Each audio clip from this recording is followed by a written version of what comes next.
Assalamualaikum warahmatullahi wabarakatuh. Saya perwakilan dari kelompok 3 akan mempresentasikan hasil diskusi dan penelitian kami mengenai audit sistem informasi absensi Sipatin pada Pengadilan Tinggi Agama Kota Pekanbaru menggunakan framework COVID-5. Adapun anggota kelompok 3 yaitu ada Aditya Putra Caniago, saya sendiri Arya Sandi, kemudian Denny Fernando, Dian Kusmawati, Elvina Carolina, Lolita Britania Yosikawati, Novita Dwi Ramadhani, Nur Fadilah Ilyas, dan Rahmatul Izzah Anissa. Ini merupakan outlines atau garis besar yang akan saya bahas pada presentasi kali ini. Ada 4 garis besar yang akan dibahas, yaitu ada latar belakang masalah, kemudian metode penelitian, hasil dan pembahasan, serta kesimpulan. Kita masuk kepada pokok pembahasan yang pertama, yaitu latar belakang. Seperti yang kita ketahui, sistem informasi merupakan salah satu penunjang dalam menjalankan operasional organisasi serta meningkatkan efektivitas dan efisiensi kinerja pegawai. Pengadilan Tinggi Agama merupakan salah satu instansi pemerintah yang bergerak di bidang hukum yang menjalankan tugas untuk mencapai tujuan melayani masyarakat dengan profesional, proporsional, dan bermanfaat. Dan Pengadilan Tinggi Agama ini telah menerapkan beberapa sistem informasi untuk menunjang kinerja operasionalnya. Salah satunya dan yang kami pilih yaitu Sipatin. Sipatin ini merupakan kepanjangan dari Sistem Informasi Pemantauan Absen dan Anti Manipulasi, di mana sistem ini merupakan sistem pencatatan kehadiran pegawai untuk penerapan kedisiplinan di Pengadilan Tinggi Agama Kota Pekanbaru. Untuk itu, kami melakukan evaluasi untuk memastikan apakah sistem absensi ini sudah efektif dan efisien dalam proses operasionalnya. Dan alasan berikutnya tentu saja karena sistem ini belum pernah dievaluasi sebelumnya. Maka kami mengevaluasinya menggunakan framework COVID-5 untuk mengetahui nilai capability level dan gap sebagai bahan evaluasi untuk meningkatkan kinerja yang optimal. Dan selanjutnya kami akan memberikan rekomendasi setelah mendapatkan hasil-hasil dari capability level tersebut. Selanjutnya berikut merupakan metode penelitian. Alur yang pertama yaitu studi literatur. Pada studi literatur ini kami berdiskusi secara online maupun offline, mencari beberapa referensi mengenai topik audit sistem informasi sistem kepegawaian dengan framework COVID-5. Kami mencari di beberapa sumber seperti buku, paper, maupun internet source. Selanjutnya yaitu alur berikutnya yaitu identifikasi masalah. Pada identifikasi masalah ini kami mencoba melihat ruang lingkup dari objek yang diaudit, yaitu analisa visinya, misinya, tujuannya dari Pengadilan Tinggi Agama ini. Kemudian alur berikutnya yaitu pengumpulan data. Dalam pengumpulan data kami melakukan 3 hal, yaitu observasi, wawancara, serta kuesioner. Pada observasi kami langsung mendatangi studi kasus, yaitu Pengadilan Tinggi Agama Kota Pekanbaru. Di situ kami melihat bagaimana proses dari sistem absensi ini, mulai dari sidik jari hingga data-data yang dihasilkan di dalam website Sipatin. Kemudian wawancara, kami melakukan wawancara kepada Bapak Syarif Hidayatullah untuk mengetahui secara detail apa-apa saja yang menjadi kendala mungkin untuk sistem ini, bagaimana pengembangan sistem ini, dan apa yang dihasilkan di dalam website Sipatin tersebut. Dan selanjutnya kami mengumpulkan data melalui kuesioner dengan melibatkan beberapa pertanyaan untuk diisi oleh 10 orang responden. Kemudian kami menghitung capability levelnya menggunakan teknik skala Likert. Lalu berikutnya yaitu proses audit. Pada proses audit ini kami menggunakan metode COVID-5 dengan domain MEA01, MEA02, dan MEA03. Kemudian kami menganalisis hasilnya untuk menetapkan capability level di setiap sub-domain yang diambil pada COVID-5 ini.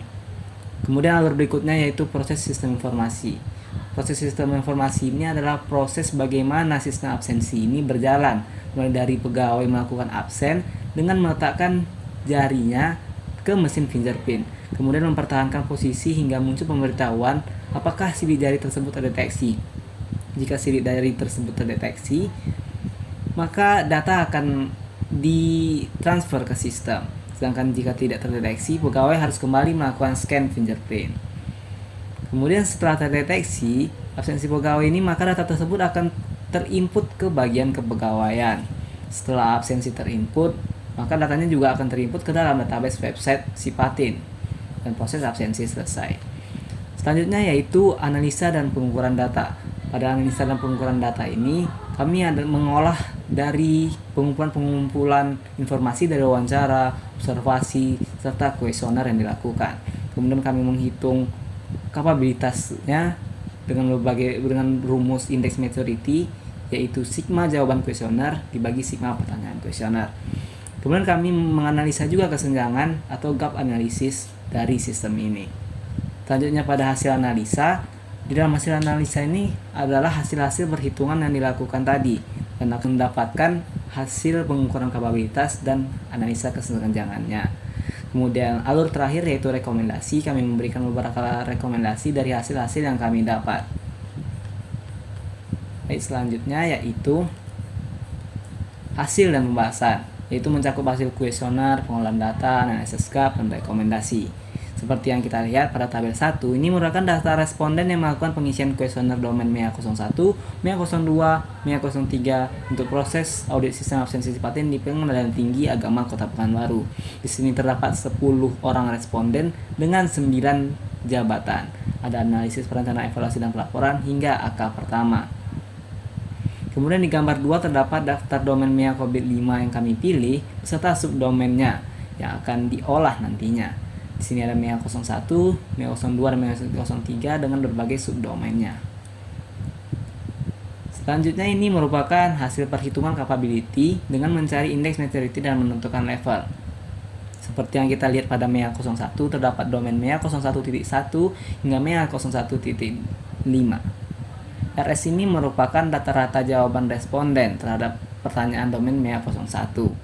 Capability level ini didapat melalui perhitungan indeks maturity, yaitu sigma jawaban kuesioner, perjumlahan dari semua jawaban kuesioner dibagi dengan jumlah pertanyaannya. Seperti yang kita lihat di sini, 31,9 dibagi 5 yaitu 4,0. Mohon maaf, ini kebalik. Yang di kiri adalah sebelah untuk MEA02 dan yang di kanan ini adalah indeks maturity untuk MEA01. Seperti yang kita lihat di sini, indeks maturity-nya 5,0 tambah 5,0 tambah 4,8 tambah 4,8 tambah 4,8 dibagi 5, hasilnya adalah 4,9. Begitu juga MEA02. Dan expected level ini adalah level target yang akan diperoleh. Selanjutnya adalah ini juga perhitungan dari MEA03 sama seperti MEA01 tadi. Berikut adalah hasil dan pembahasan secara detail yang seperti kita lihat di sini ada domain MEA01 hingga MEA03 yang pada proses ini adalah subdomainnya. Kemudian yang responden ini adalah hasil dari responden yang pengisian kuesioner responden dijumlahkan, dan RS ini adalah rata-rata jawaban responden. Kemudian RSR ini adalah penjumlahan dari RS, dan RP ini adalah indeks maturity yang telah dihitung tadi. Dan kemudian ditotalkan dan mendapatkan nilai rata-rata subproses dan nilai rata-rata capability-nya. Berikut adalah grafik dari masing-masing domain MEA01, MEA02, MEA03 dari hasil proses audit sistem absensi sipatin di Pengadilan Tinggi Agama Pekanbaru. Kita lihat di sini MEA01 ini merupakan 4,9, MEA02 adalah 4 dan MEA03 adalah 4,4. Kita lihat lagi, ini merupakan hasil analisa gap-nya. Gap itu adalah selisih antara level saat ini dan level target, di mana level target itu berwarna kuning, level saat ini berwarna oranye, dan hijau itu adalah gap-nya. Kita lihat di MEA01 level saat ininya adalah 5 dan level targetnya 5 hingga gap-nya 0. Begitu juga MEA02 dan MEA03. Dan kesimpulan yang dapat kami peroleh yaitu pada MEA01 menghasilkan nilai capability 4,9 berada pada level 5 atau optimizing process. Dan rekomendasi yang kami berikan adalah organisasi bisa terus melakukan evaluasi secara berkelanjutan untuk mempertahankan levelnya. Dan pada MEA02 menghasilkan nilai capability 4,0 berada pada level 4 atau predictable process. Dan rekomendasinya adalah organisasi harus melakukan pemantauan dan secara tegas menetapkan regulasi terhadap penggunaan device bersamaan. Kemudian pada MEA03 menghasilkan nilai capability 4,4 berada pada level 4 proses atau predictable process. Organisasi harus melakukan regulasi monitor hasil absensi dan menerapkan pengendalian risiko. Itu merupakan rekomendasi untuk MEA03. Berikut adalah referensi-referensi yang kami cari untuk melakukan penelitian ini. Dan sekian presentasi dari saya. Terima kasih. Saya akhiri. Wassalamualaikum warahmatullahi wabarakatuh.